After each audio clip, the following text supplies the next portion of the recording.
दोस्तों, गरुड़ पुराण के अध्याय 11 में दशगात्र निरूपण का वर्णन किया गया है। श्री गरुड़ जी बोले, हे केशव, अब मुझसे दशगात्र की विधि कहिए।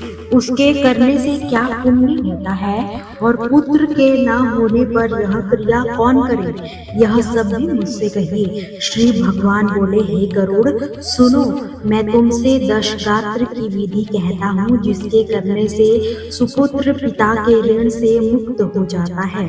पुत्र शोक को छोड़कर और सत्व गुणी होकर धैर्य धारण कर पिता का पिंड दान आदि करे, आंसू ना बहाए, बंधु बांधवों द्वारा गिराए खंकार और आंसू प्रेत को बाध्य होकर खाने पड़ते हैं। इसलिए शोक के कारण व्यर्थ नहीं होना चाहिए। अहर्निश शोक करे तब भी मरा हुआ कभी भी दिखाई नहीं देगा। जन्मे हुए की निश्चित मृत्यु होती है और मरे हुए का निश्चय ही जन्म भी होता है।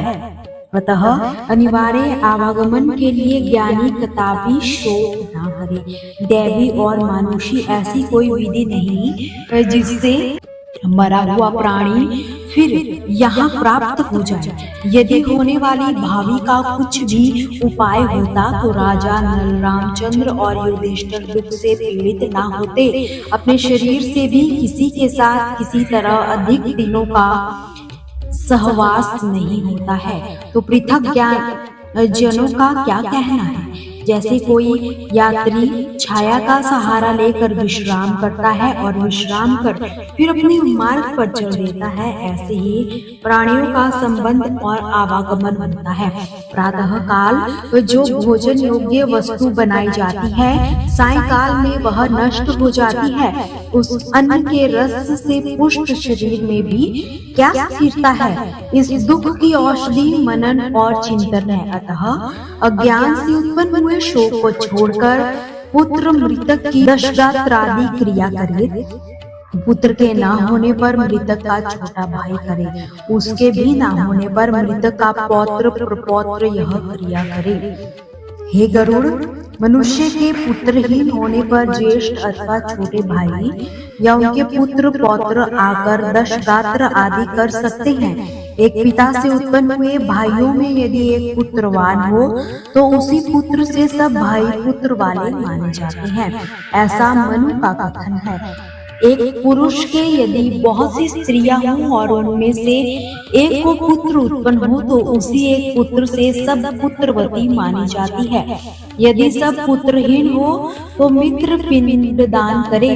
क्रिया का लोप न करना चाहिए।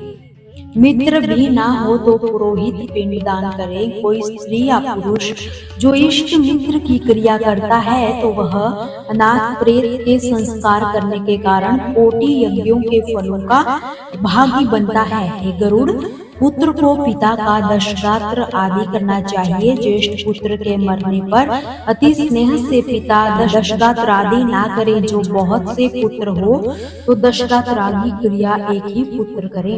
दशगात्र, संपिंडी और तथा 16 श्राद्ध, इन सबों को एक ही पुत्र करे। धन विभाग होने पर भी एक पुत्र ही को सब दशगात्रादि कृत्य करने चाहिए, परंतु स्वंसर श्राद्ध आदि जिनमें संपत्ति का विभाजन हो गया हो तो उन सबको पृथक पृथक करना चाहिए। इसलिए ज्येष्ठ पुत्र भक्ति पूर्वक दशगात्र करे और दशगात्र करने पर नित्य एक बार भोजन करे, भूमि में सोए, सदा शुद्ध रहे तथा ब्रह्मा के ध्यान में लगा रहे। परिक्रमा करने से जो फल प्राप्त होता है वह फल माता पिता की क्रिया करने से पुत्र को प्राप्त होता है। दशगात्र को आरंभ कर जब तक बरसी हो तब तक पुत्र एकाहारी, भूमिशायी आदि क्रिया करता रहे तो गाय श्राद्ध का फल प्राप्त होता है।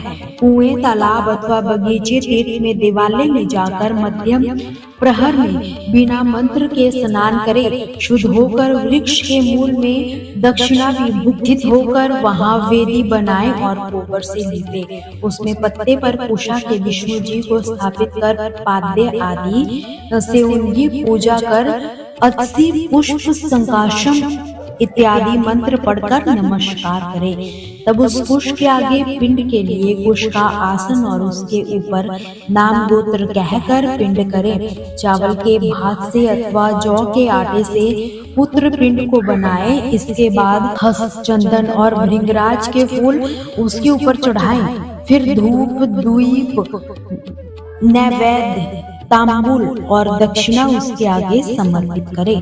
काक, अन्न, दूध और पानी एक पात्र में रख जल की अंजलि दे और कहे कि अमुक नाम ने मच्छ तमुपतिष्ठुम, अमुक नामक प्रेत को मेरी दी हुई श्राद्ध वस्तु प्राप्त हो।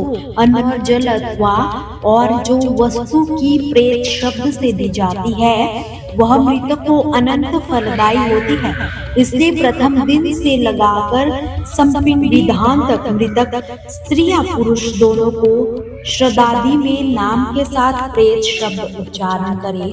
पहले दिन तो विधि पूर्वक दिया जाए, उसी दिन या उसी प्रकार के अन्न से 9 दिन तक पिंड दें। 9वें दिन सब संपिंड के लोग मृतक की स्वर्ण कामना करके तेल लगाएं। बाहर कहीं स्नान करके धान के लावा समेत दूध लेकर मृतक की स्त्री को आगे करके मृतक के घर जाएं।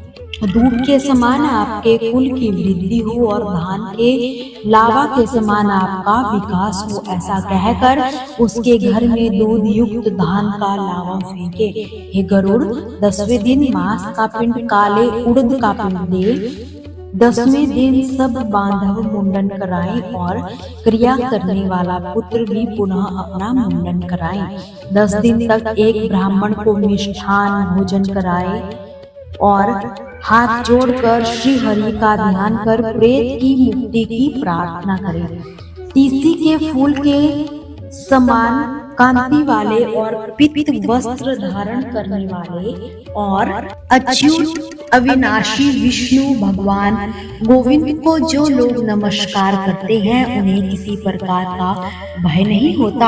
आदि और अंत से रहित और शंख, चक्र तथा गदा को धारण किए अक्षय कुंडली काक्ष देव विष्णु आप प्रेत को मुक्ति देने वाले हो। इस प्रार्थना के मंत्र को श्राद्ध के अंत में प्रतिदिन पढ़ें। स्नानोपरांत घर जाएं और गौ को ग्रास देकर बाद में स्वयं भोजन करें। तो दोस्तों, ये था श्री गरुड़ पुराण सरोधारे दशगात्र विधि निरूपण नामक 11वां अध्याय। मिलते हैं अध्याय 12 के साथ, जिसमें एकादश दिन विधि निरूपण का वर्णन किया गया है। क्या है ये एकादश दिन विधि निरूपण वर्णन, जानने के लिए बने रहिए हमारे साथ और चैनल को सब्सक्राइब करके जरूर जाइए। कमेंट सेक्शन में जय श्री कृष्णा जरूर लिखिए।